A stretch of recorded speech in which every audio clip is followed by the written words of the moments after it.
वृषभ राशी 2 ते 8 मार्च 2026 साप्ताहिक राशीफल। वृषभ राशी, मार्चच्या पहिल्या आठवड्यात मालव्य राजयोगाची निर्मिती होणार आहे। या आठवड्याच्या सुरुवातीला म्हणजेच 2 मार्च रोजी शुक्र मीन राशीत पोहोचेल। ज्योतिषशास्त्रात मालव्य राजयोग हा एक शक्तिशाली राजयोग मानला जातो। हा राजयोग केवळ व्यक्तीला संपत्तीचे सुख देत नाही, तर आनंद आणि सौभाग्य देखील वाढवतो।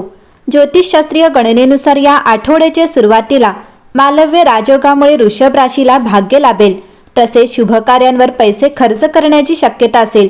अशा स्थितीत जाणून घेऊया वृषभ राशीसाठी हा आठवडा कसा असेल। वृषभ राशी, तुमच्या राशीचा स्वामी शुक्र तुमच्या राशीपासून 11व्या घरात भ्रमण करेल। तो त्याच्या उच्च राशीत देखील असेल। परिणामी वृषभ राशीच्या लोकांना करिअरमध्ये प्रगतीची शक्यता आहे। व्यवसाय मालकांना त्यांच्या कार्यालयामध्ये नूतनीकरण करावे लागू शकते, ज्यामुळे तुमच्या कार्यालयात बदल होऊ शकतो। तुमच्यासाठी सकारात्मक बदल होऊ शकतो। या आठवड्यात तुम्हाला तुमच्या मागील कामातून आर्थिक फायदा देखील होऊ शकतो। तुमच्या प्रेम जीवनातही सुधारणा दिसून येईल। प्रेम संबंधांच्या बाबतीत बोलायचे झाल्यास हा आठवडा प्रेमाने आणि आपुलकीने भरलेला असेल। तुम्ही तुमच्या सभोवतालच्या लोकांबद्दलही प्रेमळ असाल। तुम्ही तुमच्या प्रिय व्यक्तीसोबत चांगला वेळ घालवू शकाल। तुमच्या सभोवतालचे सर्वजण तुमच्यावर आनंदी दिसतील। वैवाहिक संबंधाबद्दल तुम्ही तुमच्या नात्याबद्दल समाधानी असाल। वृषभ राशीच्या लोकांना हा आठवडा तुमच्यासाठी चांगला राहील। तुम्ही वेगाने प्रगती करू शकता। तुम्ही जे काही हाती घ्याल त्यात यश मिळवू शकता। तुमचा व्यवसाय लक्षणीय नफा मिळवू शकतो। नोकरी करणाऱ्यांना त्यांच्या कामाच्या ठिकाणी काही अडचणींचा सामना करावा लागू शकतो। आर्थिक परिस्थिती चांगली असेल। तुम्हाला जीवनात पैशाचे महत्त्व समजेल आणि ते आणखी वाढवण्याचा प्रयत्न कराल। तुमचे कठोर परिश्रम देखील यशस्वी होतील। तुम्हाला तुमच्या नोकरी किंवा व्यवसायातून चांगले उत्पन्न मिळू शकते, ज्यामुळे तुमची आर्थिक परिस्थिती सुधारेल। वृषभ राशी, या आठवड्यात तुमच्यासाठी नवीन संधी उपलब्ध होतील। कामाच्या ठिकाणी तुमच्या प्रयत्नांना मान्यता मिळेल आणि सहकारी तुमच्या दृष्टिकोनाचे कौतुक करतील। मुलांमुळे किंवा पालकांमुळे कुटुंबात आनंदाचे क्षण येतील। प्रेमजीवनात काही किरकोळ वाद होऊ शकतात, परंतु परस्पर समंजसपणाने ते लवकर सोडवता येतील। आरोग्य सामान्य राहील, परंतु तुम्हाला थकवा जाणवू शकतो, म्हणून व्यायाम आणि संतुलित आहार आवश्यक आहे। हा आठवडा आर्थिकदृष्ट्या स्थिर राहील आणि गुंतवणुकीसाठी अनुकूल काळ आहे। ध्यान आणि योग तुम्हाला मानसिक शांती देतील। सामाजिक संवाद वाढेल आणि तुम्हाला जुन्या मित्रांना भेटण्याची संधी मिळेल। प्रवासासाठी हा काळ मध्यम अनुकूल आहे। आठवड्याच्या शेवटी काही चांगल्या बातम्या येऊ शकतात। या आठवड्यात करिअर आणि व्यवसायाच्या बाबतीत दशम घरात ग्रहांचा विशेष संयोगामुळे तुमचे वरिष्ठ तुमच्या कामावर समाधानी असतील। जर तुम्ही नोकरी बदलण्याचा विचार करत असाल तर निर्णय घेण्यापूर्वी तुम्हाला पूर्णपणे माहिती आहे याची खात्री करा। व्यवसायात असलेल्यांसाठी हा आठवडा ग्राहकांचा विश्वास मजबूत करण्याचा आहे। भागीदारीत पारदर्शकता ठेवा, कारण केतू आणि ग्रहण गोंधळ निर्माण करू शकतात। तुमच्या आर्थिक परिस्थितीत सुधारणा होण्याची चिन्हे आहेत, परंतु गुंतवणुकीच्या बाबतीत सावधगिरी बाळगा। या आठवड्यात अनावश्यक खर्चावर नियंत्रण ठेवणे अत्यंत महत्त्वाचे आहे। या आठवड्यात तुमच्या कुटुंबात सुसंवाद राखण्यासाठी तुम्हाला अतिरिक्त प्रयत्न करावे लागतील। चौथ्या भावातील ग्रहणामुळे कुटुंबातील सदस्यांशी मतभेद होऊ शकतात, परंतु सौहार्दपूर्ण संवादांमुळे परस्पर समजूतदारपणा वाढेल। तुमच्या जोडीदारासोबतचे तुमचे नाते भावनिकदृष्ट्या अधिक दृढ होईल, ज्यामुळे भूतकाळातील वाद सोडवता येतील। प्रेमसंबंधांमध्ये तुमच्या जोडीदाराच्या भावनांचा आदर करा आणि हट्टीपणा टाळा। बाहेरील हस्तक्षेपामुळे तुमच्या नात्यात तणाव निर्माण होऊ नये आणि थेट संवाद राखावा।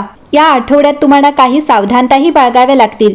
या आठवड्यात पैसे उधार देण्यापूर्वी किंवा कोणतीही मोठी गुंतवणूक करण्यापूर्वी काळजीपूर्वक विचार करा। कोणत्याही कायदेशीर कागदपत्रावर स्वाक्षरी करण्यापूर्वी अटी आणि शर्ती काळजीपूर्वक वाचा। कौटुंबिक बाबींमध्ये हट्टीपणा टाळा, कारण यामुळे तणाव वाढू शकतो।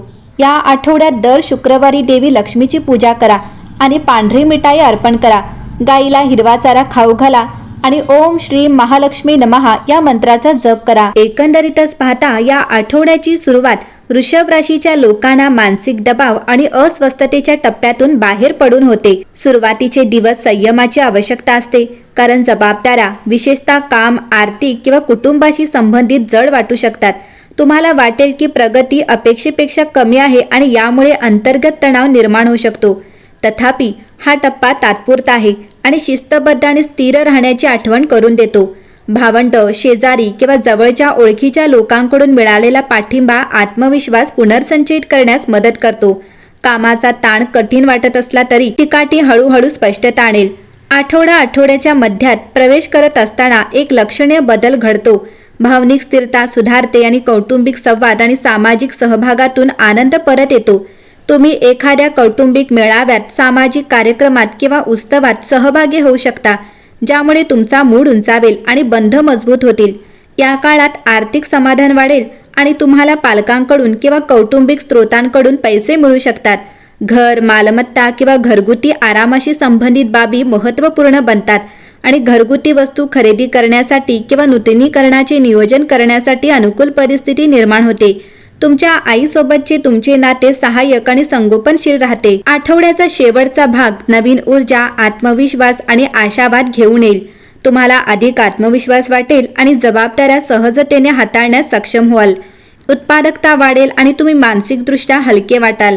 एकंदरीतच हा आठवडा प्रयत्नाने भरलेला, सुरुवातीपासून भावनिकदृष्ट्या समाधानकारक आणि स्थिर शेवटपर्यंत बदलतो, ज्यामुळे संयम आणि सातत्य लाभते.